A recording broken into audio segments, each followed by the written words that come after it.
and welcome to a quick discussion of Gravity Rush 2. When I did my playthrough of the first game, I mentioned how I hadn't played the sequel. Now that I've finally gone around to it, I wanted to take some time to talk about it.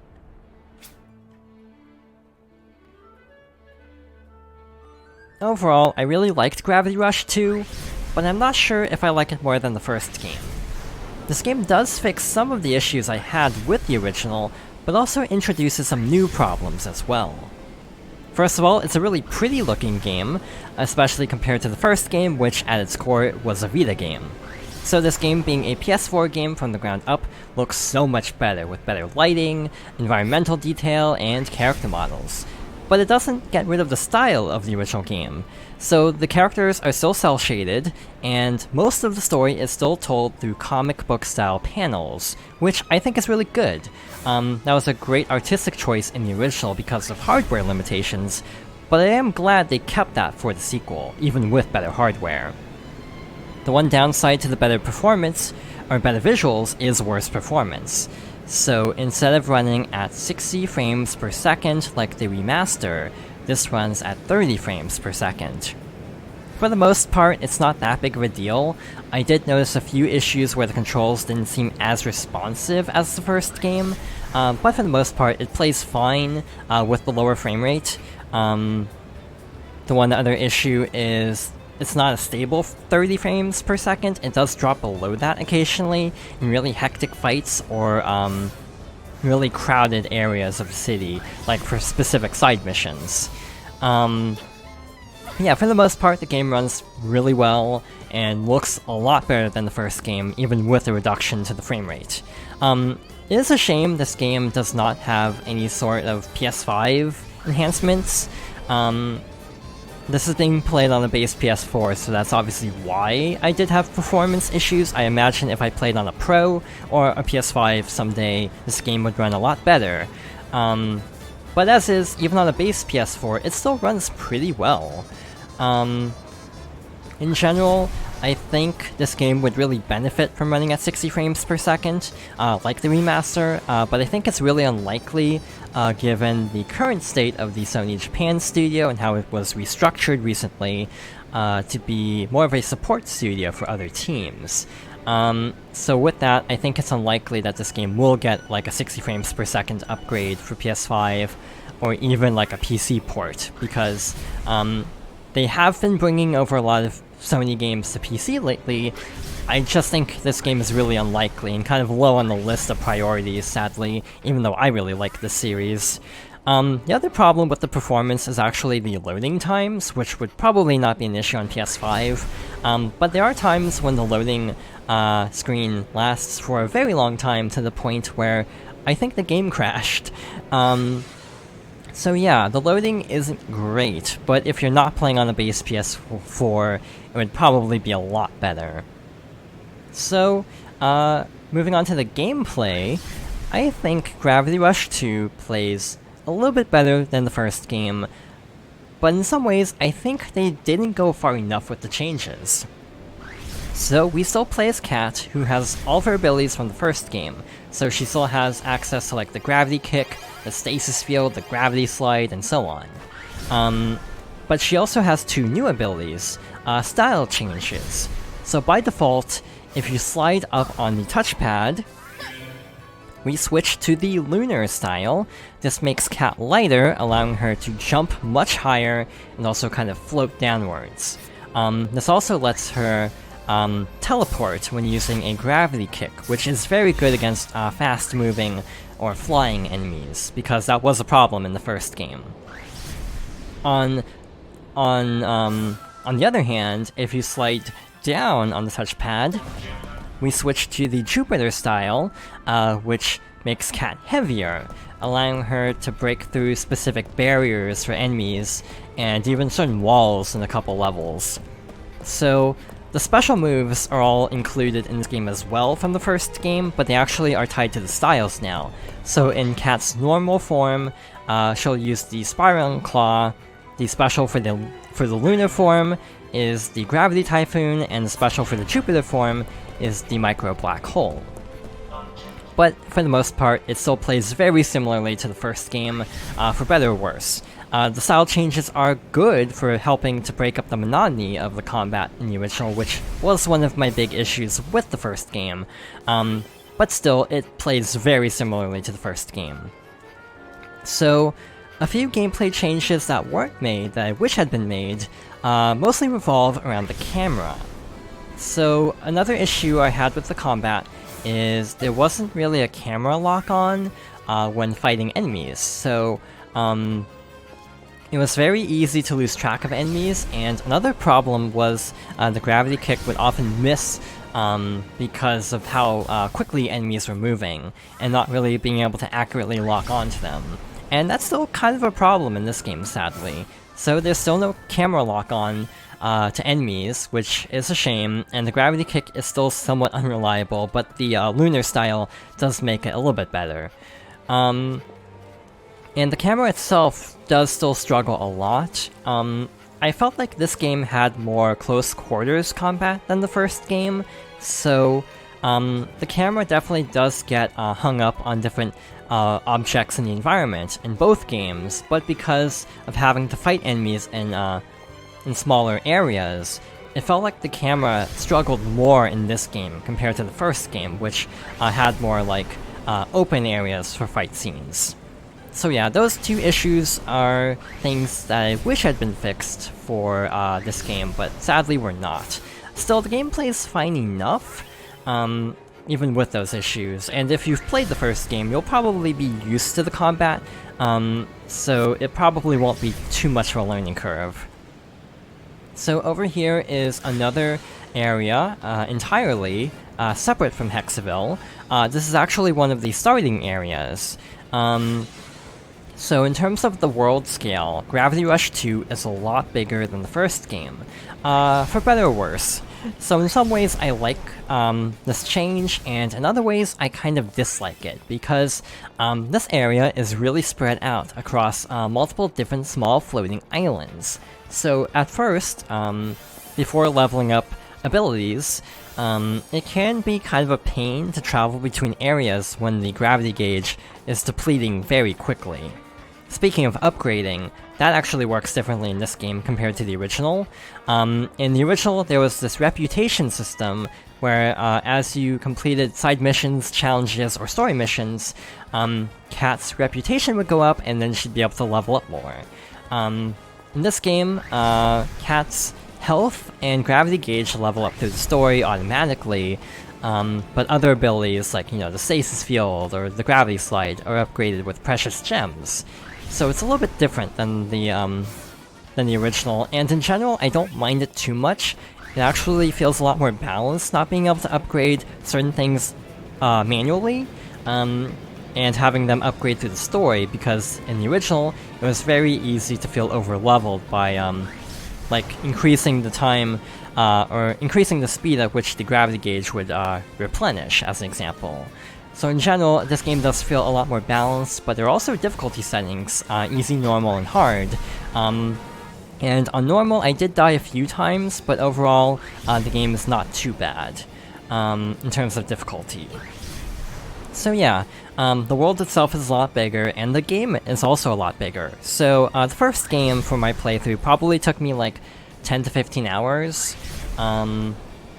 This game, to 100% it, took me 60 hours, and I want to say about half of that was the story itself. The rest was like all the side stuff, like challenges and some other optional content. So in comparison to the first game, Gravity Rush 2 has a lot more content. In some ways I like that, and in other ways I wish they had toned it down a bit, because now I think the game is too long. Since the combat itself is still fairly monotonous, having a much longer game is kind of a problem. And also the mission structures themselves are a lot less interesting when drawn out throughout a 60-hour game, or at least like a 30-hour story, instead of like, 8 to 10 hours. So a lot of mission objectives are reused throughout the adventure, and a lot of them aren't great. So compared to the first game, I noticed there were a lot more tailing missions and stealth missions, some of which required Cat to not use gravity powers, which those weren't really great because the appeal of these games is the gravity powers. So having a lot of missions where you're not supposed to use gravity powers is kind of lame. Also, tailing missions and stealth missions are inherently not really my favorite things in games, so in general, a lot of the missions weren't particularly great. Another common type of mission involves having to find someone or something by asking around a small area. So you're basically confined to a small, part of the world, and you have to walk around pressing square to talk to people until someone will tell you where to go next. And these felt like padding because of not having a clear direction of who to talk to. Some of these took a really long time, and some took no time at all, depending on if I just happened to talk to the right person at the right time. So in general, the missions aren't great, but I think the story is still worth playing because of the writing, the characters, and the world. So, like in the first game, one of my favorite things about Gravity Rush 2 is the characters. I really like a lot of the cast in both games. I also like the world that this game is set in. I think the concept of the world pillar is really fascinating. And, without going into spoiler details about the story goes in some very interesting directions that help to answer a lot of the questions I had about the lore going into this game after playing the first one. Not every question is answered, partly because I haven't played the DLC yet. There was a free DLC episode that does tie up some loose ends from the first game, but the rest of the story threads are tied up in the main game. Well, most of them. I think there are a couple things that are still a little bit vague. In some ways, there are parts of this game where it felt like they kind of wanted to leave room for a sequel, but on the other hand, it kind of felt like they were worried they weren't going to be able to make a sequel, so they kind of crammed in a lot more lore than I would have expected. There were definitely some things that felt like they could have been saved for a sequel, and would have had more breathing room, and felt a little bit rushed as a result, but it's still very good. So yeah, the game is still worth experiencing for the characters and the lore and the world building, but the gameplay still has a lot of the same issues from the first game. Also the side missions. There are a lot more side missions this time. In the original there were 6 to tie into the DLC. In this game there are 50 side missions, which are all really great for the most part. A lot of them do fall into those categories of stealth missions or missions where you're searching for someone, sadly. So I do wish the objective types were more varied. But the side missions themselves are often very interesting, with a lot of interesting side characters and banter with Cat and some of the other characters. So yeah, I think it's worth going through the side missions and the story missions, and maybe the challenges.